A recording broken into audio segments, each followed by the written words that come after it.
مسرور مسعود مصطفى بارزانی راسپاردی پیکانینا حکومت دوی آدار سال 1969 لگند دیلمان یه نفچه بالکاتی جدایک بویا زوجیه و باوی سه زاروکایه سال 1985 ده تمن 16 سالی ده بویا پیشمرگه زانستین سیاسی لزانینگه امریکی یا واشنطن خواندیه باورنامه ماستری دواره آشتی و چاره سرکرنا ناکوکیان ده ورگرتیه.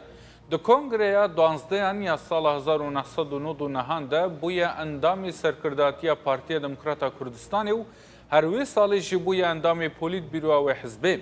د کنگره 13 یا سال 2010 ده دیسا وکه اندامی پولیت بیرو پارتی دموکراتا کردستان هاتیه البجارتن. سال 2005 دستگاه خیرخوازی بارزانی آوا کریه. 8 تیر ماه سال 2012 بویا شورمند آسایش نشتیمانی هرما کردستان سروک فخری بورد زانینگاه امریکیه لدهوکه.